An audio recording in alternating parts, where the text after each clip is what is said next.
سورہ توبہ cassette number 54۔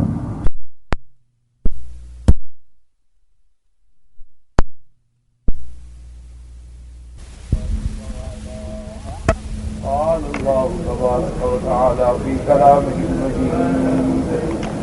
أعوذ بالله من الشيطان الرجيم. بسم الله الرحمن الرحيم. الصدقات للفقراء والمساكين والعاملين عليها والمؤلفة قلوبهم وفي الرقاب والغارمين وفي سبيل الله وابن السبيل فريضة من الله والله عليم حكيم. قال المؤلف والمفسر رحمه الله تعالى: أدام النفع بعلومه وعلومكم في الدارين آمين. إلى أن قال: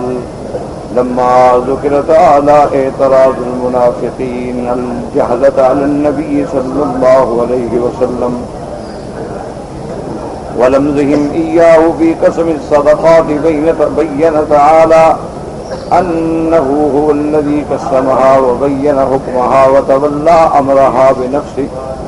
ولم يقل قسمها إلى أحد غيره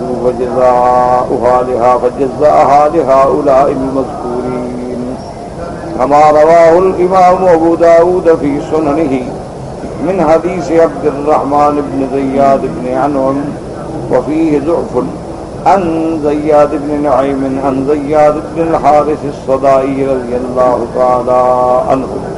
قال: أتيت النبي صلى الله عليه وسلم وبايعته، وأتى رجل فقال: آتني من الصدقة، فقال له: إن الله لم يرض بحكم نبي ولا غيره في الصدقات حتى حكم فيها هو فجزاها 8 أصناف، فإن كنت من تلك الأجزاء آتيتك. وقد اختلف العلماء في هذه الأصناف 8 هل يجب استيعاب الدفع لها أو إلى ما أمكن منها على قولين، أحدهما أنه يجب ذلك وهو قول الشافعي وجماعة، والثاني أنه لا يجب استيعابها بل يجوز الدفع إلى واحد منها ويؤتى جميع الصدقة مع وجود الباقين، وهو قول مالك وجماعة من السلف والخلف منهم عمر وحذيفة وابن عباس وأبو العالية وسعيد بن جبير وميمون بن مهران رحمهم الله تعالى عليهم أجمعين۔ اب مفسر رحمت اللہ علیہ قرآن مقدس کی ان آیات مبارکہ کی تفسیر بیان فرماتے ہیں کہ اللہ تبارک و تعالی نے جب منافقین نے حضور صلی اللہ علیہ وسلم کی تقسیم پہ اعتراض کیا، اصل میں اعتراض کرنے والے جو ہوتے تھے وہ 2 قسم کے لوگ تھے۔ بعض تو ہوتے تھے پکے منافق کہ انہوں نے ظاہر میں اسلام لیکن باطن میں کفر، جیسے عبداللہ ابن ابی ہے، اس کی جماعت ہے، یہ لوگ ظاہراً مسلمان تھے، اندر سے کافر تھے، اور کوئی بھی موقع ملتا تھا سرکار دو عالم سیدنا محمد الرسول اللہ صلی اللہ علیہ وسلم کے خلاف بات کرنے کا، تو اس موقع کو وہ ضائع نہیں کرتے تھے، فوراً کوئی نہ کوئی بہانہ بنا دیتے تاکہ مسلمانوں کے دل و دماغ میں نعوذ باللہ شکوک و شبہات پیدا کیے جائیں۔ اور بعض لوگ ایسے ہوتے تھے کہ وہ منافق تو نہیں تھے لیکن ابھی نئے اسلام میں داخل ہوئے تھے، صحیح معنوں میں اسلام کے احکام پہ ان کا ایمان و ایقان جو ہے دیگر صحابہ کے مرتبے پہ نہیں پہنچا تھا، اور وہ بیچارے بھی مال کی محبت میں ایک ظاہری چیز کو دیکھ کے اعتراض کر بیٹھتے تھے، لیکن وہ منافق نہیں تھے۔ ان سے بوجہ حدیث عہد فی الاسلام، نئے اسلام میں داخل ہونے کی وجہ سے ان کے دل و دماغ میں کبھی کوئی اعتراض آ گیا تو بات کر بیٹھے۔ اسی لیے حضور صلی اللہ علیہ وسلم کے بارے میں اس آیت مبارک میں تعیین آ گئی، اس لیے مفسر فرماتے ہیں کہ اللہ تبارک و تعالیٰ نے ذکر فرمایا پچھلی آیات میں کہ وَمِنْهُمْ مَنْ يَلْمِزُكَ فِي الصَّدَقَاتِ فَإِنْ أُعْطُوا مِنْهَا رَضُوا وَإِنْ لَمْ يُعْطَوْا مِنْهَا إِذَا هُمْ يَسْخَطُونَ۔ اللہ نے فرمایا تھا، اشارہ فرمایا قرآن مقدس میں کہ بعض منافقین جو ہیں وہ طعن کرتے ہیں۔ لمز مانا طعن کرنا کہ دیکھو جی حضور اس کو تو زیادہ دے رہے ہیں ہمیں نہیں دے رہے، اس کو زیادہ دے رہے ہیں ہمیں نہیں دے رہے، تو یہ نعوذ باللہ اللہ کے نبی کی عدالت میں طعن کرنے والی بات ہے، کیونکہ سب سے زیادہ عدل کرنے والے دنیا میں اللہ کے انبیاء ہیں، اور ان میں سب سے زیادہ افضل و اجمل سرکار دو جہاں سیدنا محمد الرسول اللہ صلی اللہ علیہ وآلہ واصحابہ وسلم تسلیما کثیرا کثیرا ہیں کہ آپ کی پوری زندگی جو ہے کتاب اللہ کے اوامر کے تابع گزری اور عین عدل، حتیٰ کہ حضور پاک نے اتنی واضح ارشاد فرما دیا کہ حدود ہیں، قصاص ہیں، احکام ہیں، فرمایا کہ لو ان ابنتی فاطمہ رضی اللہ تعالی عنہا، کہ اگر میری بیٹی سیدہ فاطمہ الزہرا جو سیدۃ النساء فی الجنہ رضی اللہ تعالی عنہا وارضاہا، فرمایا کہ خدا نہ کرے اعاذہ اللہ پناہ دے، اللہ محفوظ رکھے، اگر میری بیٹی بھی چوری کرے تو میں ہاتھ کاٹ دوں۔ تو حضور صلی اللہ علیہ وسلم نے ہر حکم میں عدل فرمایا، حالانکہ حضور صلی اللہ علیہ وسلم اپنی ازواج مطہرات میں یعنی اوقات کی عدل کے پابند نہیں تھے شرعاً، اللہ نے آپ کو اجازت دے دی تھی، اللہ نے آپ کو بالکل آزاد فرما دیا کہ جس بیوی کے بعد جتنا چاہیں رہیں، جتنا وقت گزاریں، کوئی پابندی نہیں۔ کیوں؟ اللہ کے نبی کے پاس تو ہزاروں کام ہیں، اللہ کے نبی کے پاس تو تمام عالم کو ہدایت کا سبق پہنچانا ہے، تو اب کسی چیز کی پابندی کرنا تو حضور کے لیے مشکل ہے، پابندیوں میں تو آدمی کو لازماً تکلیف ہوتی ہے، اور اللہ اپنے نبی کو تکلیف دینا نہیں چاہتا۔ اللہ کے نبی کے علاوہ اگر کوئی بندہ دنیا میں یعنی اس کے 2 بیویاں ہیں یا 3 بیویاں ہیں، اس کے ذمے لازم ہے کہ وہ عدل و انصاف کرے گا، وہ سب کے درمیان میں عدل کرے گا، اور وہ عدل کیا ہوتا ہے؟ خرچہ دینے میں، لباس میں، نفقہ میں، سکنا میں، جگہ دینے میں، اوقات میں، وقت میں۔ ایک بیوی کے پاس اگر ایک رات لگائی ہے تو دوسری بیوی کے پاس بھی اتنی ٹائم دینا ہوگا، ایک جیسا لباس دینا ہوگا، خرچہ دینا ہوگا، نفقہ دینا۔ اللہ کے نبی کو اللہ تبارک و تعالی نے اجازت عطا فرما دی تھی۔ حضور صلی اللہ علیہ وسلم آپ کے خصائص میں ہے کہ شرعی طور پر آپ پہ پابندی نہیں تھی، لیکن پابندی کے نہ ہونے کے باوجود بھی حضور صلی اللہ علیہ وسلم جو ہیں بالکل عدل فرماتے تھے، اور اس کے باوجود بھی اللہ سے دعا کرتے تھے کہ یا اللہ اللہم انی اعدل فی ما املک، کہ یا اللہ ان چیزوں میں تو میں عدل کرتا ہوں جو میرے ہاتھ میں ہیں، لیکن دل تو میرے ہاتھ میں نہیں ہے، کسی کی طرف قلب کا زیادہ میلان ہونا یہ تو تیرے ہاتھ میں ہے۔ تو حضور صلی اللہ علیہ وسلم تو عین عدل والے ہیں،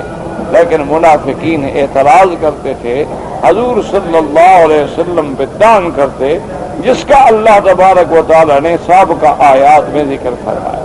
اور طعن کی وجہ بھی ارشاد فرما دی کہ فَإِنْ أُوتُوا مِنْهَا رَضُوا، اگر ان کو دے دیا جاتا تو وہ راضی ہو جاتے، وَإِنْ لَمْ يُؤْتَوْا مِنْهَا إِذَا هُمْ يَسْخَطُونَ، اگر ان کو نہ دیا جاتا تو ناراض ہو جاتے، یعنی اگر ان کو خود دے دو پھر تو کوئی اعتراض نہیں، اور اگر ان کو خود نہ دو اور دوسرے کو مل جائے تو پھر ناراض ہو جاتے۔ حالانکہ مومن کا کام تو یہ ہے کہ جو اللہ اور اللہ کا رسول فیصلہ فرما دے اسی پہ راضی ہو جائے اور کہے حسبنا اللہ، اللہ کافی ہے۔ اللہ تبارک و تعالی جو ہے اپنے فضل سے عطا فرماتے ہیں، ہم نے تو اللہ کی طرف ہی لوٹنا ہے، اللہ کی طرف ہی رغبت کرنی ہے، اللہ کی طرف سے ہی مانگنا ہے۔ اب فرماتی ہیں کہ لما ذکر تعالی اعتراض المنافقین، جب اللہ تبارک و تعالی نے منافقین کا اعتراض، المنافقین بھی وہ الجہلا جو جاہل ہیں اللہ کے نبی پہ ان کا اعتراض نقل کیا، ولمزہم ایاہ، اور ان کے طعنے کو ذکر کیا، فی قسم الصدقات بین تعالی، کہ جب منافقین نے طعنا کیا میرے مدنی محمد مصطفیٰ صلی اللہ علیہ وسلم پر اللہ تبارک و تعالیٰ نے بیان فرما دیا تقسیم کا اور حکم فرمایا وَتَوَلَّى أَمْرَهَا بِنَفْسِهِ، اللہ نے فرمایا کہ یہ میرے ذمہ ہے، میرا حکم ہے، میرا آرڈر ہے۔ اللہ تبارک و تعالیٰ نے فرمایا کہ یہ تقسیم ہم نے کسی کو نہیں دی ہے۔ فَجَزَّأَهَا لِهَؤُلَاءِ الْمَذْكُورِينَ، اللہ تبارک و تعالیٰ نے خود تمام کے لیے حصہ جو ہے معین کر دیا کہ زکوٰۃ و صدقات کے حقدار کون ہیں، اور یہ اختیار اللہ نے کسی نبی کو بھی نہیں دیا۔ اچھا، اس میں دو چیزیں ہو گئی، ایک تو یہ ہو گیا کہ تمام جو اللہ نے 8 قسمیں بیان فرمائی ہیں تو ان کا حکم اللہ نے خود دیا ہے۔ دوسرا منافقین کا جواب بھی ہو گیا کہ میرے نبی نے تو نہیں فرمایا، تو میں نے حکم دیا ہے، تو تم دراصل میرے نبی پہ اعتراض نہیں کر رہے ہو بلکہ اللہ کے احکام پہ اعتراض کر رہے ہیں۔ اللہ تبارک و تعالیٰ کے نبی جو ہیں وہ اللہ کے احکام کے پابند ہیں۔ اور تیسرا ہمیں یہ بات بھی سمجھ آ گئی کہ زکوٰۃ ایک ایسی چیز ہے کہ اس میں ہم اپنا عقل نہیں لڑا سکتے، جہاں اللہ نے حکم دیا ہے وہیں ہم زکوٰۃ دیں گے، اور جہاں اللہ نے حکم نہیں دیا وہاں ہم زکوٰۃ نہیں دے سکتے۔ آج ہم اپنے دماغ سے عقل لڑائیں کہ جناب یہ دیکھو عجیب بات ہے، ہم نے ایک جگہ چاہتے ہیں کہ ایک سکول بنا دیں، اور ہم چاہتے ہیں جی کہ لڑکیوں کے لیے دستکاری کا ایک سکول کھول دیں، اور لڑکوں کے لیے کوئی ہنر کاری کا سکول کھول دیں، فائدہ تو غریبوں کو ہی ہوگا، لیکن اس میں ہم یہ رد و بدل نہیں کر سکتے، اللہ کے احکام میں تبدیل کرنے کا اختیار نہیں۔ جب اللہ فرماتا ہے زکوٰۃ کے پیسوں سے میرا گھر مسجد بھی نہ بناؤ، تو پھر مدرسہ کیا مطلب؟ جب اللہ اپنا گھر بنانے کی اجازت بھی نہیں دیتے کہ زکوٰۃ کے پیسے سے تو آپ کعبہ بھی نہیں بنا سکتے، مسجد بھی نہیں بنا سکتے، تو جائے کہ ہم کوئی سکول بنا دیں یا کوئی دستکاری کا سینٹر بنا دیں، یہ دراصل یہ بھی جہالت ہوتی ہے۔ بعد مسلمان جو ہیں اللہ معاف فرمائے، وہ بیچارے اردو کے ترجمے پڑھ کے، اردو کی کتابیں پڑھ کے اور مختلف کتابوں کا مطالعہ کر کے خود عالم بن جاتے ہیں اور مفسر قرآن بن جاتے ہیں اور خود مجتہد بن جاتے ہیں۔ اور بعض لوگ تو ایسے ہیں ماشاءاللہ کہ ان سے بات اگر کرو تو وہ کہتے ہیں جی امام بخاری نے یہ غلطی کی، امام ابو حنیفہ نے یہ غلطی کی، اور شیخ الاسلام ابن تیمیہ نے یہ غلطی کی۔ ان سے پوچھو تم کیا پڑھتے ہو تو کہتے ہیں میں خیر پرائمری میں پڑھ رہا ہوں، یعنی خود اس کی تعلیم ابھی پرائمری میں ہے، خود ابھی وہ ابتدائی کتابوں کا طالب ہے، اور اعتراض کر رہا ہے ائمہ کرام پہ اور ائمہ اعلام پہ اور ائمہ فقہا پہ اور ائمہ محدثین پہ رحمت اللہ علیہم اجمعین۔ اور اگر آپ کوئی حدیث بھی پیش کریں تو وہ 1 منٹ میں بغیر دھڑک کے کہہ دے گا یہ جی حدیث ضعیف ہے، تو حدیث ضعیف جو ہے پھینک دی جائے، نہیں آخر حدیث ضعیف ہے کیا مانا ہے کہ اس اٹھا کے پھینک دو؟ اگر حدیث ضعیف جو ہے تمہارے جیسے اور میرے جیسے آج طالب العلم کو پتا ہے کہ یہ ضعیف ہے، تو جن محدثین نے اپنی کتابوں میں ان کو نقل کیا ہے وہ اتنا بھی نہیں جانتے تھے کہ ضعیف ہے، ہم نہ لکھیں۔ جی آج اگر ہم اعتراض کر سکتے ہیں ایک آدمی کو کہو کہ جی یہ حدیث میں آتا ہوگا نہیں یہ حدیث ضعیف ہے جی، اچھا جی ماشاءاللہ بھائی ضعیف ہے، تو اتنا امام ترمذی بھی نہیں سمجھتا تھا، اتنا امام طبرانی بھی نہیں سمجھتا تھا، امام حاکم بھی نہیں سمجھتا تھا۔ جن محدثین نے کتابوں میں حدیث ضعیف بھی، غریب بھی، مرسل بھی ساری اقسام جمع کی ہیں، جب نعوذ باللہ نعوذ باللہ نعوذ باللہ حدیث ضعیف نعوذ باللہ کسی فائدہ پہنچانے کے لیے ہے نہیں تو لکھنے کی کیا ضرورت تھی؟ جس بات کا فائدہ ہی نہ ہو اس کو کیوں لکھا گیا؟ وجہ یہ ہوتی ہے میرے عزیز کہ کبھی ایک سند سے حدیث میں ضعف آ گیا ہے، سند میں روایت کرنے والوں میں ایک بندہ ایسا آ گیا کہ اس کی وجہ سے ضعف آ گیا، غرابت آ گئی، لیکن وہ حدیث دوسرے مقام پہ صحیح کتابوں میں موجود ہے، متن موجود ہے، معنی موجود ہے، مفہوم موجود ہے۔ کبھی ایک حدیث مبارک کے الفاظ ہیں سند بالکل ضعیف ہے، غرابت پائے گی، لیکن اس کا حکم قرآن میں موجود ہے، اس کا معنی اور مفہوم جو ہے وہ اللہ کے قرآن میں موجود ہے۔ اس لیے ہمیشہ جو ہے یہ ہماری بڑی بدقسمتی ہے، اللہ معاف فرمائے کہ آج ہم نے دین کو اتنا باغیچہ اطفال بنا دیا ہے کہ بڑے بڑے علماء کی بھی آپ بات کریں نا کہ یہ فلاں عالم نے، یہ حیا کبار علماء نے، اور یہ دارالافتاء نے ماشاءاللہ جس میں بڑے بڑے فحول من العلماء تھے اور اب بھی ہیں ماشاءاللہ، ان کا یہ فتویٰ ہے، انہوں نے لکھا ہوا ہے جی ٹھیک ہے، وہ بھی بندے ہیں ہم بھی بندے ہیں ماشاءاللہ۔ تو اس لیے اللہ سے دعا کریں کہ اللہ ہمارے لیے، ہمارے عزیزوں کے لیے، ہر مسلمان کے لیے ہدایت اور رحمت کے فیصلے فرمائیں کہ ہم حدیث رسول کے مفہوم کو سمجھ سکیں اور حضور صلی اللہ علیہ وسلم کے فرمان پہ عمل کر سکیں۔ تو اس لیے یاد رکھیں کہ حضور عدل کے پابند، لیکن عدل فرما رہے، اللہ کا نبی عدل نہیں فرمائے گا تو کون عدل فرمائے گا؟ اس لیے حضور ایک دفعہ غصے میں آ گئے، فرمایا اگر میں عدل نہیں کروں گا تو پھر کون عدل کرے گا؟ اللہ کے نبی سے زیادہ عدل کرنے والا کون؟ تو لہذا یہ لوگ اعتراض کرتے تھے، اور اسی میں آپ دیکھیں علماء نے کہا کہ اگر اس میں غور کرو تو اس میں شان ہے محمد الرسول اللہ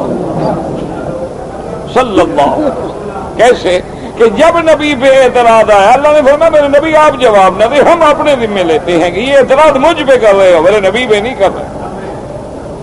یہ تو ہم نے حکم دیا ہے کہ زکوٰۃ کہاں خرچ ہو سکتی۔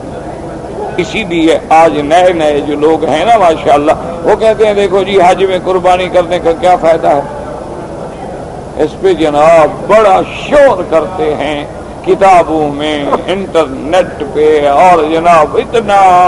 مسلمانوں کے دماغوں میں ایسے شکوک، اور نوجوان بچے ہمارے بیچارے جو انگریزی اسکول میں پڑھتے ہیں، جن کو کھلانے والی، دودھ پلانے والی آیا بھی انگریز ہوتی ہے، ان کے دماغوں میں وہ کہتے ہیں دیکھو جناب یہ کوئی عقل کی بات ہے کہ 20 لاکھ حاجی حج کر رہا ہے، اس میں 10 لاکھ آدمی نے قربانی کرنی ہے، کوئی تمتع والی، کوئی کران والی، اور کوئی اضحیہ کرے گا۔ 10 لاکھ بکری، اور اوسطاً ایک بکری کی قیمت 300 ریال ہے۔ 10 لاکھ بکری جب ذبح کی جائے تو کتنا پیسہ ضائع ہو گیا، اور گوشت پھینک رہے ہیں، اور پڑا ہے، اور گیا ہے، اور ختم ہو گیا ہے۔ یہ کیا مسلمانوں کا دماغ خراب ہو گیا؟ اتنے پیسے غریبوں کو دے دیں، اتنے پیسے جو ہیں وہ یتیم خانوں میں دے دیں، بیواؤں کو دے دیں، مستحقین کو دے دیں، کسی کا بھلا ہو جائے۔ یہ کیا عقل مندی ہے کہ 10 لاکھ آدمی 300 ریال ضرب 10 لاکھ، آپ اندازہ کریں کتنے پیسے بنیں گے۔ اور جو ہمارا نوجوان بچہ ہے وہ سمجھتے ہاں یار بات تو بڑی معقول ہے، واقعی ہے مسلمان ضائع کر رہے ہیں پیسے، نہ کوئی گوشت کھاتا ہے، نہ کسی کے پیٹ میں جا رہا ہے، اور حاجی ویسے مسافر ہے بیچارہ، کہاں خیمے میں جائے گا، کہاں اٹھائے گا، کہاں پکائے گا۔ اور کوئی بینک کے ذریعے قربانی کرتا ہے، کوئی دوستوں کے ذریعے قربانی کرتا ہے، کوئی خود قربانی کرتا ہے، کون اس رش میں اس کو گوشت لے دے گا؟ وہ کہتے ہیں یہ بات تو ٹھیک ہے، اتنے پیسے اکٹھے کر کے غریبوں کو دے دیتے۔ تو اس طرح اسلام سے بدظن کرتے ہیں۔ اور لیکن اچھا یہ اعتراض کون کرتے ہیں؟ جو کروڑوں نہیں اربوں ڈالر سالانہ کی سگریٹ پی جاتے ہیں، ان کو کبھی خیال ہے کہ تم سگریٹ پینا بند کر دو اور یہی پیسے غریبوں کو دے دو، کتنا فائدہ ہوگا؟ جو لوگ ارب ڈالر کے پان کھا جاتے ہیں، ارب ڈالر کی چائے پی جاتے ہیں، نہ بندہ پان کے بغیر مر جائے گا، نہ سگریٹ کے بغیر مر جائے گا، نہ چائے کے بغیر مر جائے گا، یہی پیسے غریبوں کو دے دو۔ اپنا اعتراض نظر نہیں آتا، خود پان کھا جائیں تو جائز، چائے نوش فرما لیں وہ بھی جائز، خود سگریٹ پھونک دیں وہ بھی جائز، اللہ کے راستے میں قربانی کریں تو فضول خرچی ہو گئی۔ تو اصل مقصد یہ نہیں کہ وہ ان کو ہمدردی ہے، اصل مقصد اسلام پہ اعتراض ہے، ورنہ اصل بات یہ ہے کہ قربانی کا حکم بھی اللہ نے دیا ہے، اور زکوٰۃ کے مصارف جو ہیں وہ بھی اللہ نے مقرر فرمائے ہیں، ان میں کسی قسم کی تبدیلی کا کسی کو اختیار اللہ نے نہیں دیا ہے۔ اس لیے اللہ پاک نے حضور کی شان بھی بڑھائی، آپ کے دشمنوں کو بھی رسوا کیا، اور فرمایا اعتراض نہ کرو، یہ تو میں نے تقسیم کی ہے، میرے نبی کا اس میں کوئی دخل نہیں، اعتراض کرتے ہو تو پھر اللہ تبارک و تعالیٰ کی ذات پہ اعتراض کرو۔ اس لیے فرماتے ہیں مفسر رحمۃ اللہ علیہ کہ جب منافقین نے اعتراض کیا حضور صلی اللہ علیہ وسلم کی تقسیم پر، اللہ تبارک و تعالیٰ نے جواب دیا کہ یہ اللہ کا حکم ہے، وَلَمْ يَقُلْ قَسَمَا إِلَىٰ أَحَدٍ، اللہ کے سوا کسی کو اختیار نہیں، فَجَزَّىٰ لِهَٰؤُلَاءِ الْمَذْكُورِينَ، اور ان آیت میں جن کا ذکر ہے اللہ پاک نے ان کی قسمیں خود تقسیم کر دیں، كَمَا رَوَاهُ الْإِمَامُ أَبُو دَاؤُد فِي سُنَنِهِ، جیسے کہ امام ابو داؤد رحمۃ اللہ علیہ نے سنن نبی داؤد میں حدیث عبد الرحمن بن زیاد بن انم سے، لیکن مفسر فرماتا ہے سند میں ضعف ہے، ان زیاد بن نعیم ان زیاد بن الحارث السدائی رضی اللہ تعالیٰ عنہ۔ اب دیکھو حدیث میں ضعف ہے، لیکن حدیث میں بات وہی ہے جو اللہ کے قرآن میں ہے، تو جب اللہ کے قرآن میں اصل موجود ہے، جب اللہ کے قرآن میں اس کا مفہوم موجود ہے تو حدیث کا ضعف کے وجہ ہی نہیں۔ اور اس کے بعد فرماتی ہیں حارث السدائی رضی اللہ تعالیٰ عنہ قال اتیت النبی صلی اللہ علیہ وآلہ وسلم، میں حضور پاک صلی اللہ علیہ وسلم کی خدمت میں آیا، فبایعتہ، میں نے حضور پاک کی بیعت کی، فاتا رجل فقال آتنی من الصدقۃ، ایک آدمی حضور صلی اللہ علیہ وسلم کی خدمت میں آیا اور اس نے کہا کہ یا رسول اللہ صلی اللہ علیہ وسلم مجھے زکوٰۃ کے مال سے دیں، فقال له، حضور نے فرمایا ان اللہ لم یرض بحکم نبی ولا غیرہ فی الصدقات، اللہ تبارک و تعالیٰ اپنے نبی یا النبی کے سوا کسی کے فیصلے سے اس مسئلے میں راضی نہیں، بلکہ اللہ نے خود حکم فرما دیا ہے، فجزاها، اللہ پاک نے 8 قسمیں بیان فرما دی ہیں، ثمانیۃ اصناف، اللہ نے زکوٰۃ کے مستحقین کی 8 قسمیں بیان فرما دی، فَإِن كُنتَ مِن تِلْكَ الْأَجْزَاءِ، اگر تم ان 8 میں شامل ہو تو آتَيْتُكَ، پھر تو میں تجھے دوں گا، اور اگر تم ان 8 میں شامل نہیں ہو تو پھر میں تمہیں نہیں دوں گا۔ تو اللہ کے نبی نے فرما دیا کہ بھئی اگر اللہ نے جو 8 قسمیں معین کی ہیں، اگر ان میں تمہارا شمار آتا ہے تو پھر میں تمہیں دے دوں گا، اور اگر ان میں تمہارا شمار نہیں آتا ہے تو پھر میں تمہیں نہیں دوں گا۔ بس اب ایک اور مسئلہ ہے کہ اللہ نے بیان فرمائے ہیں 8 قسم، اب ہم نے جو زکوٰۃ دینی ہے، مثلا ہم نے دینا ہے 8000 ریال زکوٰۃ، تو اب کیا کریں، ہر قسم کو 1,000 دیں یا ایک ہی کو ہم دے دیں؟ مقصد ہے کہ 1,000 فقیر کو دیں، ایک مسکین کو دیں،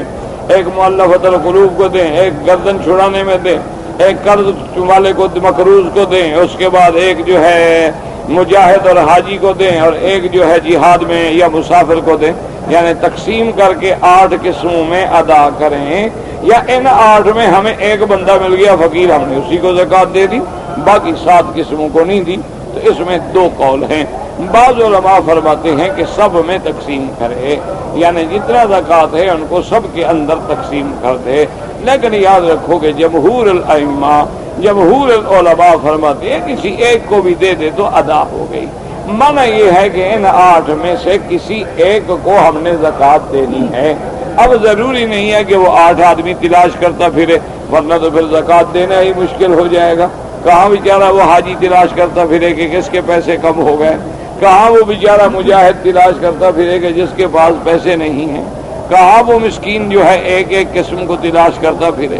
اور پھر اب تو مؤلفۃ القلوب بھی نہیں رہ گئے، وہ تو ابتدائے زمانے میں جب ابتدائے اسلام تھی اور اللہ تبارک و تعالیٰ کے نبی سیدنا محمد الرسول اللہ صلی اللہ علیہ وسلم نے تعریف قلب کے لیے لوگوں کو عطا فرمایا تھا، اسی کو اب مفسر رحمت اللہ علیہ بیان فرما رہے ہیں۔ فرماتی ہیں کہ اب علماء کا اس میں اختلاف ہے کہ یہ جو 8 قسمیں ہیں، حل یجب استیاب الدفع لها او الی ما امکن منها، کہ اپنی زکوٰۃ جو ہے وہ ان 8 میں برابر تقسیم کرے، یا جو بندہ مل جائے ان 8 میں سے اس کو زکوٰۃ دے دے۔ کہتا ہے کہ اس میں 2 قول ہیں، ایک یہ ہے کہ یجب ذالک، ضروری ہے کہ وہ ان 8 قسموں میں تقسیم کرے، وہو قول الشافعی و جماعت،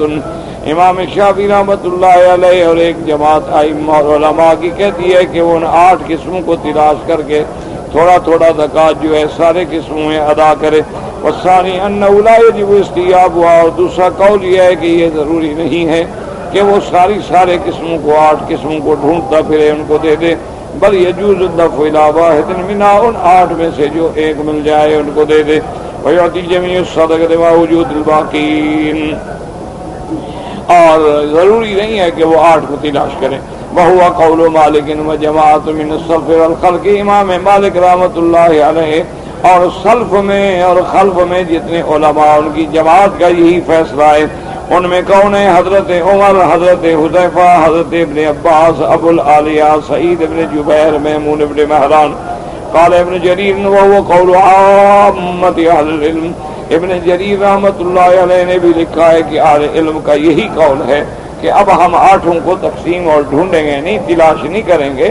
بلکہ ان 8 میں ہمیں مسکین مل گیا یا ہمیں فقیر مل گیا یا ہمیں مسافر مل گیا، جو بھی مل گیا ہم ایک کو بھی زکوٰۃ دے سکتے ہیں۔ ساری قسمیں تلاش کر کے ان میں تقسیم کرنا ضروری نہیں ہے۔ وعلى هذا فإنما ذكرت الانصابها هنا لبيان البصرة لا لوجوب استيابها۔ اس آیت میں اللہ تبارک و تعالی نے یہ جو 8 قسمیں بیان فرمائی ہیں، یہ اس لیے ہیں کہ سمجھ آ جائے کہ زکوٰۃ لینے کے حقدار یہ لوگ ہیں، اس لیے ذکر نہیں کی گئی کہ زکوٰۃ ان سب کو ڈھونڈ ڈھونڈ کے تقسیم کی جائے۔ وَلِوُجُوهِ الْحُجَّاجِ وَالْمَأْخَذِ كَانَ غَيْرَ هَذَا وَاللَّهُ أَعْلَمُ، کیونکہ یہ بعض اوقات تو ایک مثلاً ہم ایسے ملک میں رہتے ہیں وہاں کہاں ملے گا ہمیں حاجی مسافر، حج ہر جگہ تو نہیں ہوتا کہ ہمیں ہر جگہ حاجی مل جائے گا، ہر وقت تو جہاد نہیں ہوتا کہ ہمیں مجاہد مل جائے گا۔ وَإِنَّمَا قَدَّمَ الْفُقَرَاءَ هُنَا لِلْبَقِيَّةِ لِأَنَّهُمْ أَعْوَجُ مِنْ غَيْرِهِمْ إِلَى الْمَشْهُورِ وَلِشِدَّةِ فَاقَتِهِمْ وَحَاجَتِهِمْ۔ اس لیے مفسر فرماتے ہیں کہ اللہ پاک نے قرآن میں فقیر کو مقدم کیا ہے مسکین پر۔ وجہ کیا ہے کہ فقیر وہ ہوتا ہے کہ جس کے پاس کچھ نہ ہو، تو اب فقیر جو ہے وہ زیادہ محتاج ہے، اس کی حالت جو ہے وہ زیادہ تقاضا کرتی ہے زکوٰۃ دینے کا، اس لیے اللہ نے اس کو مسکین پر بھی مقدم فرمایا ہے۔ وَعِنْدَ أَبِي حَنِيفَةَ رَحِمَهُ اللَّهُ تَعَالَى أَنَّ الْمِسْكِينَ أَسْوَأُ حَالًا مِنَ الْفَقِيرِ وَكَمَا قَالَ أَحْمَدُ وقال ابن جریر رحمہ اللہ تعالیٰ، امام ابو حنیفہ رحمۃ اللہ علیہ فرماتی ہیں کہ تقدیم تاخیر کی کوئی وجہ نہیں، بلکہ مسکین جو ہے وہ زیادہ برے حال میں ہوتا ہے۔ بہرحال چونکہ بعض مسکین اور فقیر میں فرق ہے، بعض کہتے ہیں ایک کا معنی ہے جس کے پاس کچھ نہ ہو،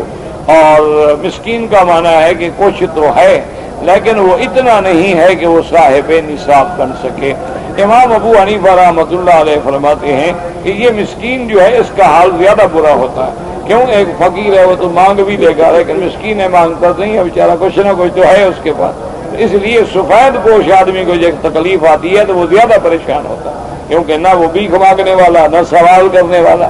اب نہ بیچارہ سڑک پہ بیٹھ کے کوئی چھوٹا موٹا کام کر سکتا ہے، وہ کہاں جائے، اس لیے اس کی حالت جو ہے وہ زیادہ خراب۔ اس لیے اللہ نے فرمایا فی اموالہم حق للسائل والمحروم، اللہ نے مسلمانوں کے مال کے اندر ان لوگوں کا حق رکھا ہے جو سوال کرنے والے غریب ہوتے ہیں، اور ان لوگوں کا جو سوال نہیں کرتے بلکہ اپنے آپ کو چھپا کے رکھتے ہیں۔ اس لیے اللہ نے دوسری جگہ فرمایا کہ بعض ایسے مسکین بھی ہوتے ہیں کہ وہ بچتے ہیں، اپنی حالت کو چھپاتے ہیں، سوال نہیں کرتے، اور لوگ ان کے سوال نہ کرنے کو سمجھتے ہیں کہ یہ کوئی بڑا آدمی ہے۔ تو بعض لوگ ایسے بھی ہوتے ہیں کہ اپنی حالت کو چھپا کے رکھتے ہیں، ظاہر میں اچھے کپڑے پہن رہے ہیں، اچھا لباس ہے، اچھی حالت ہے، لیکن اندر ایسا عالم ہوتا ہے کہ کھانے کو بھی نہیں ہوتا، لیکن وہ کبھی کسی پر اپنی حالت کو ظاہر نہیں کرتے۔ تو اس لیے وہ لوگ زیادہ حقدار ہوتے ہیں کہ آدمی ان کو زیادہ سے زیادہ چیز خیرات میں سے عطا کرے۔ ابو بصر رحمۃ اللہ علیہ فرماتے ہیں وقال ابن جریر حدثني يعقوب قال حدثنا ابن علي قال انبانا ابن عون محمد قال قال عمر رضي الله تعالى عنه الفقير ليس بالذي لا مال له ولكن الفقير الاخلق الكسب قال ابن علي الاخلق المحارف عندنا والجمهور على خلافه۔ اور اس روایت میں آتا ہے کہ حضرت عمر رضی اللہ تعالیٰ عنہ فرماتی ہیں کہ فقیر وہ نہیں ہوتا کہ جس کے پاس مال نہ ہو، بلکہ فقیر وہ ہوتا ہے کہ جس کا بوسیدہ حال ہے اور کام تو ہے لیکن کام بالکل معمولی قسم کا ہے، یعنی کہتے ہیں الاخلق معنی محارف عندنا،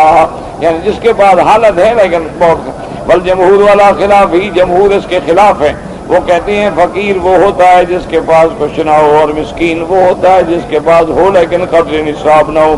اور رویان ابن عباس مجاہد الحسن بصری ابن زید مختار ابن جریر وغیر واحد رحمہ اللہ تعالی ان الفقیر هو المتعفف الذي لا يسأل الناس شيئا. حضرت ابن جریر رحمۃ اللہ علیہ فرماتی ہیں کہ فقیر اس کو کہتے ہیں کہ کچھ نہ ہونے کے باوجود وہ اپنے آپ کو عفیف یعنی پاک رکھنے والا ہے اور لوگوں کے آگے سوال نہیں کرتا. یحسبهم الجاہل اغنیاء من التعفف، نہ جاننے والے اس کو غنی سمجھتی ہیں. والمسکین هو الذی یسأل ویتوب ویتبع الناس، اور مسکین وہ ہوتا ہے جو پھرتا ہے سوال کرتا ہے لوگوں سے مانگتا رہتا ہے. وقال قتادہ الفقیر من به ضمانۃ المسکین والصحیح الجسم. حضرت قتادہ فرماتے ہیں فقیر اس کو کہتے ہیں من به ضمانۃ، جس بندے کو کوئی نہ کوئی بیماری ہے، من لنگڑا ہے، اندھا ہے، بازو نہیں ہے. اور مسکین وہ ہوتا ہے کہ جسم اس کا ٹھیک ٹھاک ہے. وقال سوری المنصور ابراہیم هم فقراء المہاجرین، فقیروں سے مراد وہ ہے جو مہاجرین میں صحابہ میں آئے. وقال سفیان الثوری یعنی ولا يعطى الاعراب منها شيئا، اس لیے سفیان الثوری رحمۃ اللہ علیہ فرماتے تھے کہ فقراء سے مراد وہ ہے جن کو اللہ نے قرآن میں بھی ذکر کیا للفقراء المہاجرین.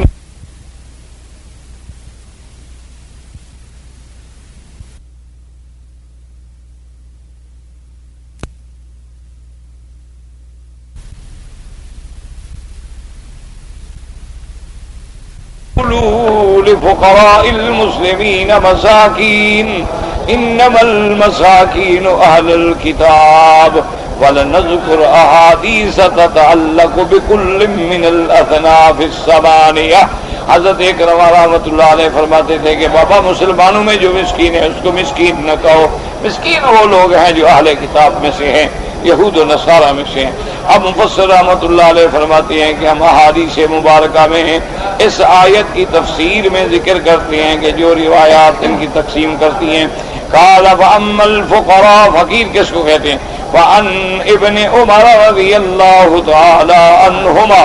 قال قال رسول اللہ صلی اللہ علیہ وسلم لا تحل الصدقة لغنی ولا لذی مرۃ سوی. حضور پاک صلی اللہ علیہ وسلم نے فرمایا کہ زکوٰۃ جو ہے یہ کسی غنی کے لیے جو صاحب نصاب ہے اس کو لینا جائز نہیں، اور اسی طرح وہ بندہ جو صحیح ہے، قوی الجسم ہے، صحت ہے، تندرستی ہے، وہ کیوں مانگے؟ اس کو تو جا کے مزدوری کرے، کمائے کھائے اپنا. اور اس کے بعد فرما دینا ابو داؤد و احمد و ابو داؤد و ترمذی و احمد ایضا النسائی و ماجہ النبی ہریرہ رضی اللہ تعالی عنہ مثلہ. وعن عبید اللہ بن عدی بن الخیار ان رجلین اخبراہ انہما اتیا النبی صلی اللہ علیہ وسلم يسألان من الصدقة وقلب فيهم البصر رآهما جلدين وقال ان شئت ما آتيتما ولا حد فيها لغني ولا لكبي مكتسب رواه احمد. اب فرماتی ہیں عدی ابن خیار کہتی ہیں کہ دو آدمی حضور پاک صلی اللہ علیہ وسلم کی خدمت میں آئے، اور جب حضور پاک کی خدمت میں آئے انہوں نے کہا حضور ہمیں زکوٰۃ کے مال میں سے کچھ عطا فرمائیں. حضور پاک نے ان کی طرف غور کر کے دیکھا تو جلدین، وہ تو بڑے تندرست ہٹے کٹے ہیں ماشاءاللہ. حضور نے فرمایا ابھی مانگنے آئے ہو کہو تو میں دے دیتا ہوں، لیکن جب آدمی تندرست ہے، صحت ہے، قوت ہے تو کما کے کھائے، جا کے مزدوری کر رہی ہے تو نہیں کہ زکوٰۃ بھی گزارا کرتا رہے. اور اس کے بعد احمد و ابو داؤد والنسائی باسناد جید قوی. وقد قال الرياض في كتاب الجرح والتعديل ابو بكر الابسي قال قرأ عمر رضي الله تعالى عنه انما الصدقات للفقراء قال هم اهل الكتاب. اس سے مراد اہل کتاب ہیں. روان عمر بن عباس میں نبی يقول ذلك دعاء قول غريب جدا بتقدير سيئة لسان ابا بکر هذا وان لم ينص ابو حاتم راجی حاضری لکنه في يكون مجهول. اب مفسر فرماتے ہیں اس قول میں غرابت ہے چونکہ اس میں جس راوی کی ذکر ہے ابا بکر کے نام سے کہتا ہے کہ اس کا ذکر نہیں آتا، چونکہ ابو حاتم نے اس کی جہالت بے نص تو نہیں کی لیکن رجل مجہول کوئی ایسا آدمی جس کے بارے میں پتہ نہیں چل سکا کہ کون ہے. وَأَمَّا الْمَسَاكِينُ وَعَنْ أَبِي هُرَيْرَةَ رَضِيَ اللَّهُ تَعَالَى عَنْهُ أَنَّ رَسُولَ اللَّهِ قَالَ لَيْسَ الْمِسْكِينُ بِهَذَا الطَّوَّافِ الَّذِي يَطُوفُ عَلَى النَّاسِ فَتَرِدُهُ اللُّقْمَةُ وَاللُّقْمَتَانِ وَالتَّمَرَةُ وَالتَّمَرَتَانِ قَالُوا فَمَا الْمِسْكِينُ يَا رَسُولَ اللَّهِ صلی اللہ علیہ وسلم قال الذي لا يجد غنى يغنيه ولا يفتن له فيتصدق عليه ولا يسأل الناس شيئا رواه الشيخان. حضرت ابی ہریرہ رضی اللہ تعالیٰ عنہ سے روایت ہے حضور پاک صلی اللہ علیہ وسلم نے فرمایا کہ لیس المسکین، آپ نے فرمایا اس کو مسکین نہیں کہتے جو پھرنے والا ہے، جو مانگنے والا ہے، لوگوں پہ پھرتا ہے اور اس کو کوئی تھوڑی روٹی دے دیتا ہے، کوئی لقمہ کو لقمتین مل جاتی ہیں، یا کسی کو ایک کھجور یا دو کھجوریں مل جاتی ہیں. صحابہ نے پوچھا فمل مسکین یا رسول اللہ صلی اللہ علیہ وسلم، انہوں نے کہا حضور پہ مسکین سے کیا مراد ہے؟ فرمایا الذی لا یجد غنى یغنیہ، جس کے پاس اتنا نہیں ہے کہ اس کو بے پرواہ کر دے، ولا یفتن له، اور جس کے بارے میں کسی کو پتہ بھی نہیں لگتا، فیتصدق علیہ ولا یسأل الناس شیئا، یعنی اس کی حالت جو ہے ظاہر وہ بھی نہیں کرتی کہ بھی لوگ سمجھیں کہ یہ غریب ہے ہم اس کو کچھ دے دیں، اور نہ ہی وہ لوگوں سے مانگتا ہے، نہ سوال کرتا ہے یہ مسکین ہے. تو یہ مانگنے والا مسکین نہیں ہوتا جو ایک روٹی لے لی، کسی نے کھجور دے دی، کسی نے پیسہ دے دی، اور بھائی یہ تو مسکین ہے، اس کو تو عادت ہے مانگنے کی. مسکین وہ ہوتا ہے کہ پیسے بھی نہیں ہے لیکن مانگتا بھی نہیں. اور اس کے بعد فرمایا رواه الشیخان، یعنی امام بخاری اور امام مسلم رحمۃ اللہ علیہم نے اس حدیث مبارک کو ذکر فرمایا وَأَمَّا الْعَامِلُونَ عَلَيْهَا فَهُمُ الْجُبَاةُ وَالسُّعَاةُ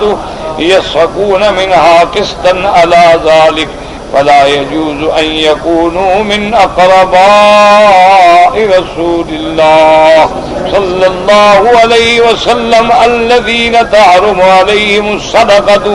اب مفسر فرماتا ہے کہ عاملون سے کیا مراد ہے؟ فہم الجباد والسواد، یہ وہ لوگ ہیں جو صدقہ وصول کرنے کے لیے بھیجے جاتے ہیں، صدقہ جمع کرتی ہیں، ان کو قسط اس میں سے دینا جائز ہے، لیکن یہ خیال رکھیں کہ وہ جو ہے ایسے لوگ نہ ہوں جو میرے مدنی سرکار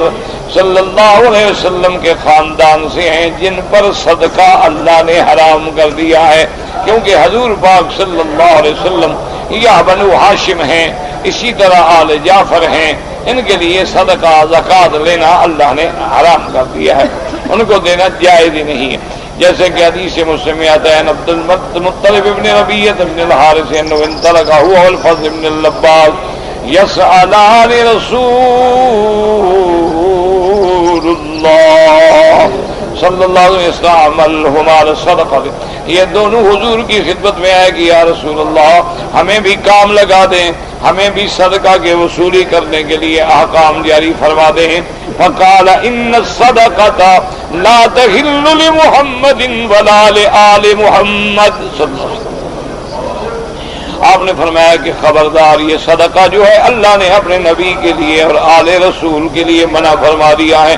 انما ہی اوساخ الناس، یہ صدقہ کیا ہے؟ یہ تو میل ہے، میل کچیل ہے. اللہ نے اپنے نبی کو اور نبی پاک صلی اللہ علیہ وسلم کے آل کو اس سے محفوظ رکھا ہے. قال وَأَمَّا الْمُؤَلَّفَةُ قُلُوبُهُمْ فَأَقْسَامٌ مِّنْهَا مَن يُعْطَىٰ لِيَسْلَمَ،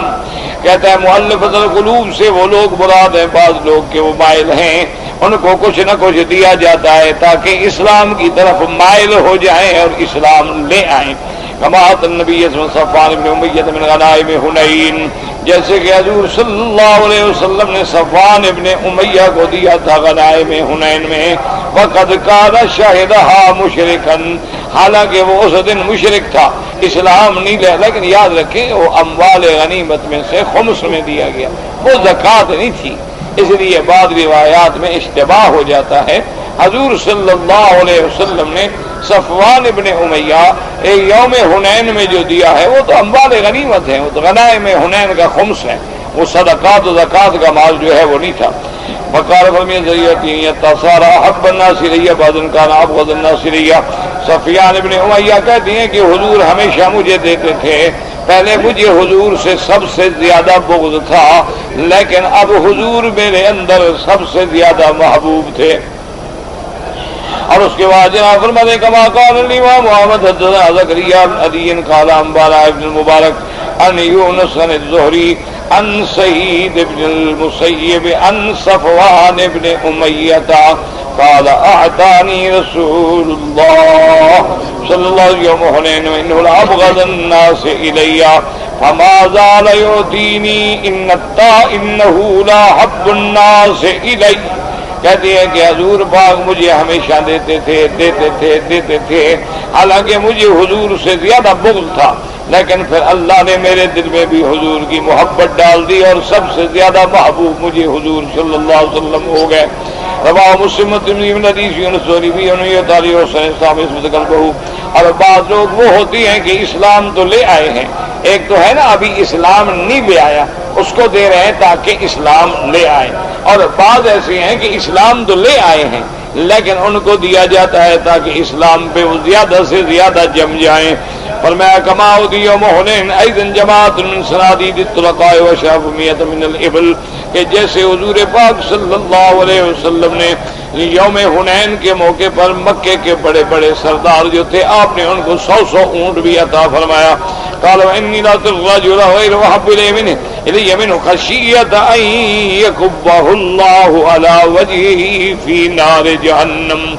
اور میرے آقا نے فرمایا کہ کبھی کبھی میں کسی بندے کو زکوٰۃ مال دیتا ہوں حالانکہ دوسرا بندہ مجھے زیادہ محبوب ہے، اس لیے دیتا ہوں کہ کہیں یہ کافر نہ ہو جائے اور جہنم میں نہ چلا جائے تاکہ یہ اسلام پہ جمع رہے۔ وفي الصحيحين نبی سعید رضی اللہ تعالیٰ عنہ ان علی رضی اللہ تعالیٰ عنہ باس النبی صلی اللہ علیہ وسلم بذہیبۃ فی تربتها من الیمن فقسمها بین 4 نفر الاقرع بن حابس وعیینة بن بدر وعلقمة بن علاسة وزید الخیر وقال اتألفهم۔ اب جناب فرماتی ہیں کہ صحیحین میں یعنی بخاری اور مسلم میں یہ حدیث موجود ہے، ان ابی سعید ان علی حضرت علی رضی اللہ تعالیٰ عنہ نے حضور پاک صلی اللہ علیہ وسلم کی طرف بذہیبۃ فی تربتها من الیمن، مٹی بھیجی تھی اس میں سونا ہوتا ہے، بعض مٹی ایسی ہوتی ہے تو یہ 2 قسم کی ہوتی ہے، ایک تو وہ ہوتا ہے کہ سونار جب کام کرتے ہیں نا جی تو ذرہ ذرہ ذرہ ذرہ گرتا رہتا ہے تو وہ مٹی جو ہے وہ بھی سونے والی مٹی ہے، اور بعض علاقے ایسے ہوتے ہیں کہ اللہ نے وہاں پہاڑوں میں بھی سونا رکھا۔ وَقَسَّمَا بَيْنَ 4 نَفَرٍ، حضور پاک صلی اللہ علیہ وسلم نے اس کو تقسیم کر دیا 4 بندوں میں، ایک اقرع ابن حابس، عیینۃ ابن بدر، علقمۃ ابن علاسہ وزید الخیر، اور حضور نے فرمایا میں ان 4 کو کیوں دے رہا ہوں اتألفهم، تاکہ ان کے دلوں کے اندر اسلام کی محبت پیدا ہو جائے۔ ومنهم من يؤتى لما يرجى من السامن وضرائه ومنهم من يؤتى ليجب الصدقات من يليه أو ليدفع عن عودة المسلمين الضرر من أطراف البلاد، ومحل تفسير هذا في كتب الفروع والله تعالى أعلم۔ اور مفسر فرماتے ہیں کہ بعض وہ لوگ ہوتے ہیں کہ ان کو اس لیے دیا جاتا ہے کہ وہ اپنے نظراء ہی اپنے برابر دوستوں میں تقسیم کریں تاکہ وہ اسلام لے آئیں۔ وَمِنْهُمْ مَنْ يُؤْتَى، اور بعض لوگ ایسے ان کو اس لیے دیا جاتا ہے لِيَجْبَ الصَّدَقَاتَ مِمَّنْ يَلِيهُ، تاکہ جو ان کے قریب ہے ان سے صدقات جمع کر کے لے آئے، یا اس لیے دیا جاتا ہے لِيَدْفَعَ عَنْ حَوْزَةِ الْمُسْلِمِينَ الضَّرَرَ عَنْ أَطْرَافِ الْبِلَادِ، یا بعض آدمیوں کو اس لیے دیا جاتا ہے کہ وہ مسلمانوں کی مدد کریں، مسلمان ملک کی حفاظت کریں، کہ اگر کسی دوسرے ملک سے خطرہ ہو تو اس کو دفع کرنے میں مدد دیں۔ اب مفصل فرماتے ہیں کہ ان چیزوں کی تفصیل اگر آپ نے دیکھنی ہے تو کتاب الفروع، جو کتابیں ہیں احکام کی فروع کی، ان کے اندر اس کی تفصیل ملے گی۔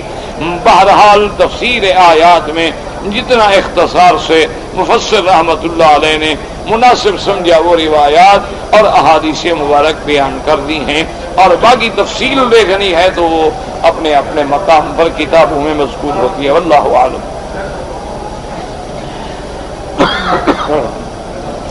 اب جناب فرماتے ہیں ایک دوست کہ میرے ماموں ہیں بیمار ہیں، ان کو کینسر ہے، اللہ شفا عطا فرمائے۔ بھئی یہ بعض بیماریاں ایسی ہوتی ہیں کہ جن کا ابھی تک یعنی ہمیں دوا معلوم نہیں ہو سکتا، ورنہ قاعدہ ہے کہ اللہ نے اگر بیماری بھیجی ہے تو علاج بھی بھیجا، لیکن یہ ضروری نہیں ہوتا کہ ہم ہر علاج پر پہنچ جائیں۔ بعض بیماریاں ہیں جن کے علاج کی ابھی تک تحقیق نہیں ہو سکی، تو بہرحال اللہ سے دعا مانگیں، اللہ پاک شفا دینے پہ قادر ہیں۔ اور حضور صلی اللہ علیہ وسلم نے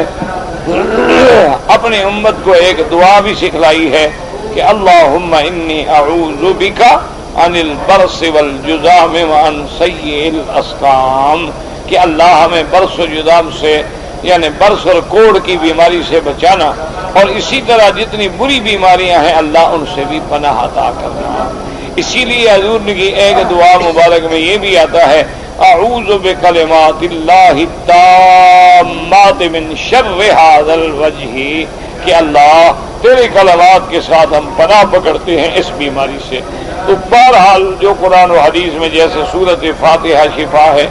اسی طرح اللہ کے قرآن کی ہر آیت جو ہے وہ شفا ہے، اسی طرح ماء زمزم جو ہے وہ شفا ہے۔ تو آپ یہ بھی کوشش کریں اور دعا بھی کریں اور اللہ ہر بیمار کو شفا عطا فرمائے۔ کہ شادی میں گیٹ وغیرہ باندھنا، گیٹ پتہ نہیں کیا بلا ہوتی ہے، ہمیں تو نہیں پتا کہ گیٹ سے کیا مراد ہے، جب ہمیں پتہ ہی نہیں کہ شادی میں گیٹ کیسے باندھتے ہیں تو اس کا مسئلہ کیا بتائیں۔ بہرحال بعض چیزیں ہماری ایسی ہیں، مسلمانوں میں آج بھی وہ ہندوؤں کی رسمیں جاری ہیں یا زمانہ جاہلیت کی رسمیں جاری ہیں، یعنی جیسے زمانہ جاہلیت میں لوگ گھوڑوں پہ بیٹھتے تھے آج بھی یہ دولہے کو گھوڑے پہ بٹھا کے لے جاتے ہیں۔ اچھا، اسی طرح اس دن اس کو بڑی خوبصورت پگڑی اور کلا پہناتے ہیں، آگے پیچھے تو ویسے سب ننگا رہتے ہیں، لیکن شادی والے دن یعنی گھوڑے پہ بٹھا کے کلا پہناتے ہیں ماشاءاللہ، تاکہ گرے جو صحیح تو پگڑی کے ساتھ گرے۔ تو بہرحال اسی طرح ایک اور رسم بھی کرتے ہیں کہ ہاتھوں میں سرخ رنگ کے دھاگے باندھتے ہیں، اسی طرح ایک اور رسم بھی کرتے ہیں کہ ہاتھوں میں لوہے کے بیض رکھتے ہیں، اسی طرح ایک رسم یہ بھی کرتے ہیں کہ عورت اور مرد کو باندھ کے چکر لگواتے ہیں، اسی طرح ایک رسم یہ بھی کرتے ہیں کہ عورت کے لباس اور اس کے بیٹھنے کی جگہ کے نیچے چھری اور گھوڑی کی لگام وغیرہ رکھتے ہیں تاکہ خاوند کو لگام دے کے اس پہ سوار رہے۔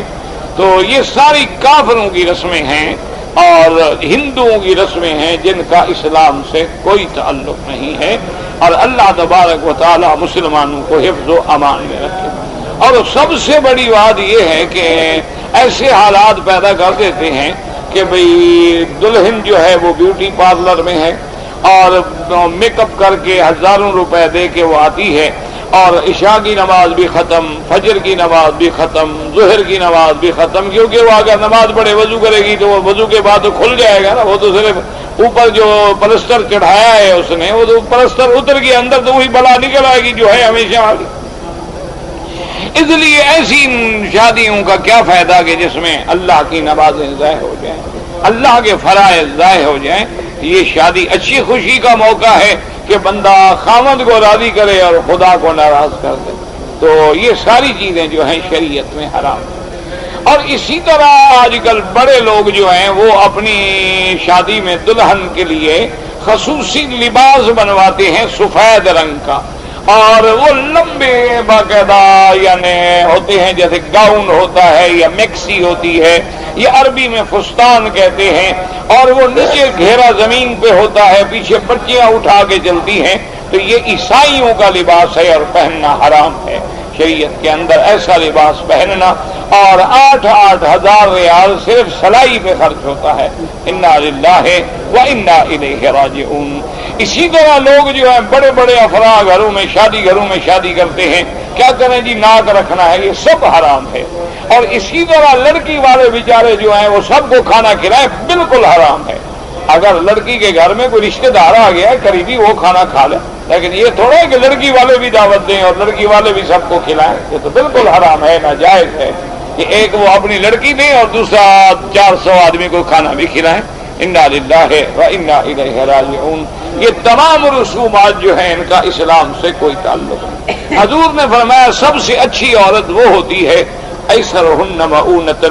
اور فرمایا جس کی حق المہر تھوڑی ہو، جس کا خرچ شادی وغیرہ میں تھوڑا ہو۔ دیکھیں نا میرے محبوب نے کیسی شادی فرمائی۔ ویسے تو ہم سب دعویٰ کرتے ہیں نا کہ حضور ہمارے محبوب ہیں اور کملی والا ہمیں محبوب ہے، لیکن جب شادی کرتے ہیں تو اس میں گانے والی آ رہی ہیں، یہ بھی حضور کی سنت ہے۔ اس میں بینڈ والے آ رہے ہیں، یہ بھی حضور کی سنت ہے۔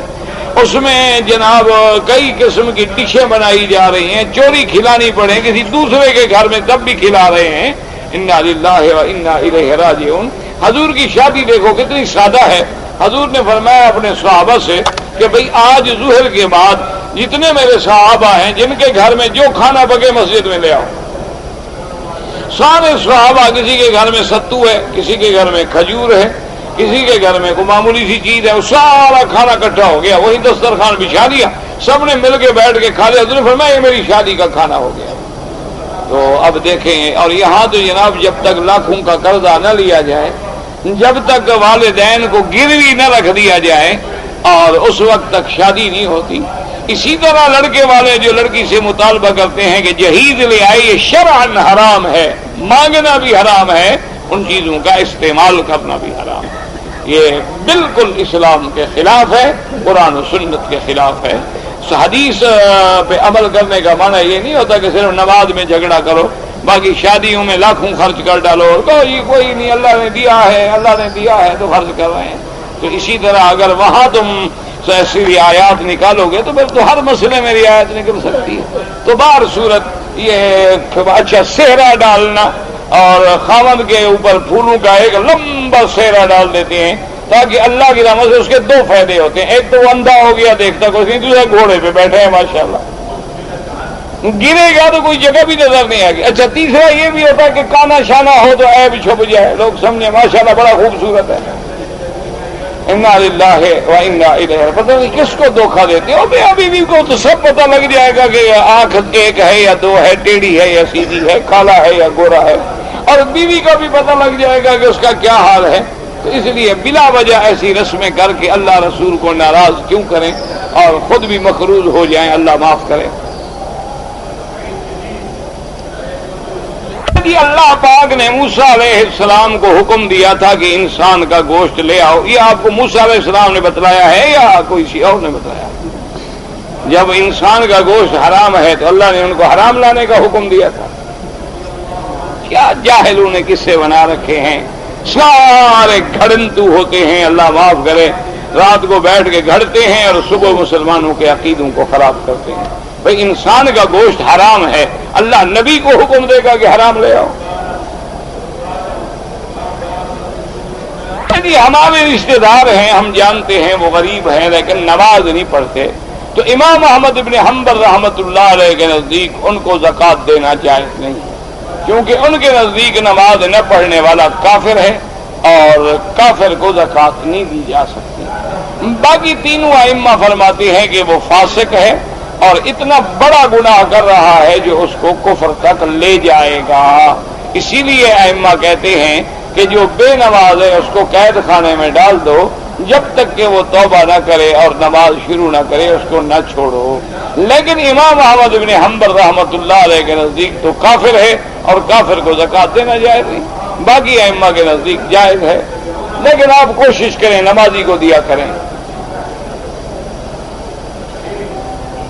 حدیث میں آتا ہے کہ لا تفعلوا الا بام القرآن، تو اسی طرح حدیث میں یہ بھی آتا ہے من کان لہ امام فقراءۃ الامام لہ قراءۃ۔ اسی طرح مسلم کی حدیث میں یہ بھی آتا ہے اذا قرأ فانصتوا۔ اسی طرح قرآن میں آتا ہے اذا قرئ القرآن فاستمعوا لہ وانصتوا۔ تو یہ ساری حدیثیں جو ہیں اور قرآن کی آیتیں جمع کر کے پھر فیصلہ کریں۔ مدینہ شریف میں جب ہم جائیں تو کون سا عمل کریں؟ مدینہ منورہ میں نماز کی پابندی کریں اور کثرت سے درود شریف پڑھا کریں، جتنا ہو سکے چلتے پھرتے اٹھتے بیٹھتے جتنا درود شریف زیادہ پڑھو گے اور خاص طور پر مدینے میں رہ کر انشاءاللہ تو اتنا اللہ کی آمد میں حضور کا قرب نصیب فرمائیں گے اور حضور کی محبت نصیب فرمائیں گے۔ بڑے بڑے ہم نے دیکھے ہیں ماشاءاللہ بوڑھے بوڑھے آدمی مشائخ علماء کہ روزانہ 1,00,000 درود پڑھنا تو ان کے لیے مقرر تھا کہ 1,00,000 دفعہ درود شریف پڑھنے، حالانکہ نماز کے پابند ہیں، فرائض کے پابند ہیں، قرآن و حدیث سبق بھی پڑھا رہے ہیں، لیکن پھر بھی 1,00,000 پڑھ لیتے تھے۔ آپ خود اندازہ کریں ہم کتنا درود پڑھتے ہیں۔ تو بہرحال یعنی آپ جو ہے پابندی سے نماز پڑھیں، پابندی سے جماعت کے ساتھ، اور دوسرا کثرت کے ساتھ درود شریف پڑھیں۔ اگر شہدائے احد کی قبر پہ جائیں تو سنت ہے، اور ضرور جائیں کہ حضور پاک تشریف لے جاتے تھے۔ حضور صلی اللہ علیہ وسلم خود شہدائے احد کی قبر پہ جاتے تھے، اور اسی طرح مسجد قباء میں بھی جانا جو ہے وہ سنت ہے، بلکہ اتنا بڑا ثواب ہے کہ جو بندہ صبح کو وضو کر کے نماز فارغ ہو کر یا نماز سے پہلے اگر قباء چلا جائے، وہاں جا کے نماز پڑھے، اس کے بعد 2 رکعت پڑھے سنت، اللہ پاک اس کو 1 عمرے کا ثواب عطا فرماتے ہیں۔ اور اگر پیدل جائیں تو سبحان اللہ سب سے زیادہ افضل ہے، اور پیدل نہ جا سکیں تو پھر آپ سواری پر بھی جا سکتے ہیں۔ کوئی بوڑھا آدمی ہے، عورتیں ہیں، بچے ہیں، بیچارے پیدل نہیں جا سکتے تو کوئی حرج نہیں، اس سعادت سے محروم نہ رہیں۔ اور زیادہ تر یوم السبت یعنی ہفتے کے دن حضور صلی اللہ علیہ وسلم تشریف لے جاتے تھے۔ اہل بیت رسول میں حضور کی اولاد اور حضور کے ازواج مطہرات، اصل اہل بیت ہوتا ہی عورتیں ہیں، بیوی ہے۔ دیکھو نا آپ اپنی بیوی کو کیا کہتے ہیں؟ اہلیہ۔ اہلیہ کیوں کہتے ہیں؟ اللہ کے قرآن میں ہے کہ جب سیدنا ابراہیم علیہ السلام کھانا لے کر آئے، وہ تو فرشتے تھے، اللہ کے نبی کو تو پتہ نہیں کہ فرشتے ہیں یا انسان ہیں، جب انہوں نے نہ کھایا تو حیران ہو گئے، ڈر گئے، اور اس کے بعد انہوں نے بشارت دی بچوں کی، تو آپ کی بیوی جو کھڑی تھی ساتھ تو وہ حیرت میں آ گئی کہ میں بوڑھی ہو گئی ابھی بچہ ہوگا، تو قالوا اتعجبین من امر اللہ رحمت اللہ علیکم وبرکاتہ اہل البیت۔ تو اہل البیت تو صرف بیوی ہے حضرت ابراہیم کی، تو اصل اہل بیت سے مراد ہوتی ہی بیویاں ہیں، اولاد بھی اس میں شامل ہوتی ہے۔ صحابہ کا مقام زیادہ ہے یا اہل بیت کا؟ سب سے پہلے تو مسلمان ہو، اگر مسلمان ہو جائے تو بوجہ قرابت کے اس کا درجہ بلند ہوگا، لیکن سب سے افضل جو ہیں وہ ابو بکر و عمر ہیں، حالانکہ اہل بیت نہیں،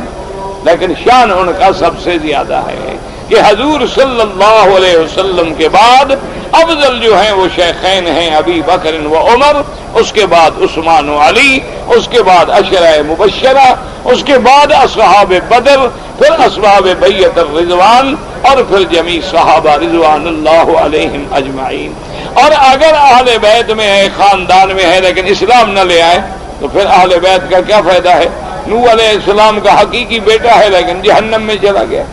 اس لیے اصل بات یہ ہوتی ہے کہ ایمان ہو اور پھر قرابت ہو تو قرابت کی فضیلت ہے۔ عیدین کی نماز جو ہے عورتیں گھر میں ادا کریں، عورت بھائی عیدین کی نماز ہوتی ہی نہیں، گھر میں کون سی نماز؟ گھر میں کوئی عید نہیں ہوتی، نہ گھر میں جمعہ ہوتا ہے، یہ دونوں جو ہے اپنے اپنے مقام پہ ہوتی ہیں، اور عورت پہ واجب ہے ہی نہیں۔ اگر عورت آ جائے تو پڑے گی، ورنہ نکلنا اس کا ضروری نہیں ہے۔ ہمارے ملک میں تو انتظام ہی نہیں کہ عورتیں عیدگاہ، جب جانا ضروری نہیں تو انتظام کیوں ہو؟ جانا ضروری واجب ہی نہیں ہے۔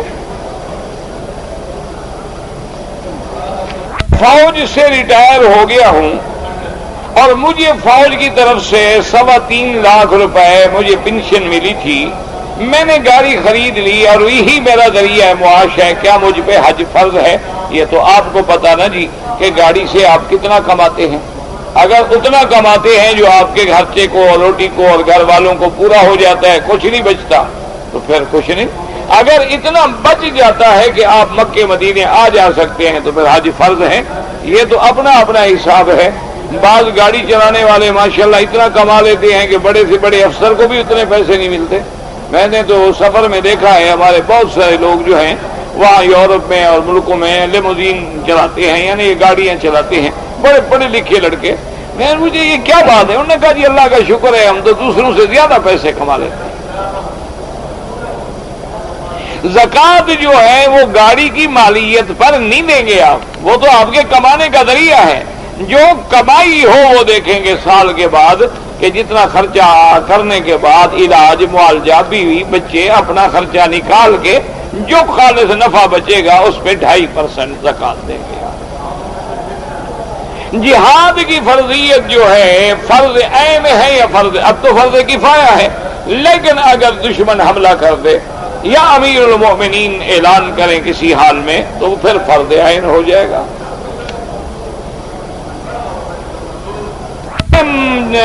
جاننے والوں میں 22 سال کی لڑکی کو کسی خاندان کی عورت نے جادو کر دیا ہے. میرا بھائی مجھے تو ان چیزوں کا علاج آتا نہیں.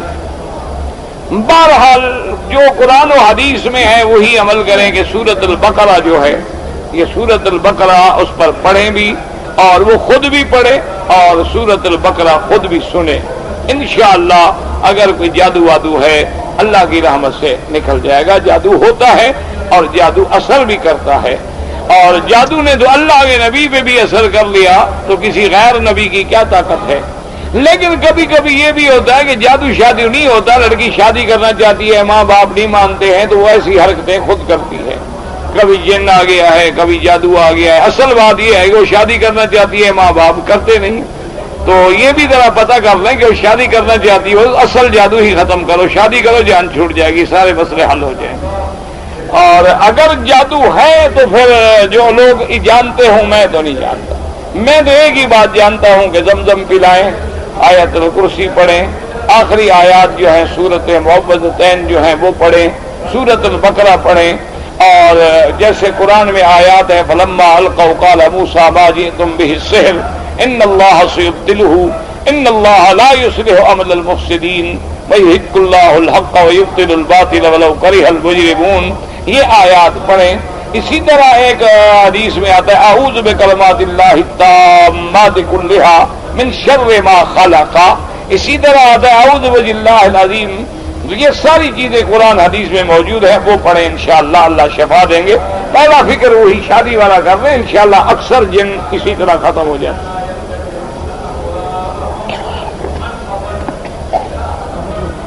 میرا پیسہ نہیں ہے تو عقیقہ تم اپنا عقیقہ کرنا چاہتے ہیں یا بچہ جب پیدا ہوگا. بہرحال پیسے نہیں ہیں تو عقیقہ کوئی ضروری نہیں. اگر اللہ پیسے دے تو کر دو، نہ ہو تو معاف ہے. ایک بچہ کافر کے گھر میں پیدا ہوتا ہے، چند منٹ کے بعد مر جاتا ہے. انشاءاللہ مولود علی الفطرہ، اللہ ہر بچے کو دین فطرت پہ پیدا کرتے ہیں. یہ تو بعد میں اسے کافر بنایا جاتا ہے. اسی حالت میں مر گیا ہے انشاءاللہ تو کل مولود یولد علی الفطرۃ فابواہ یہودانہ او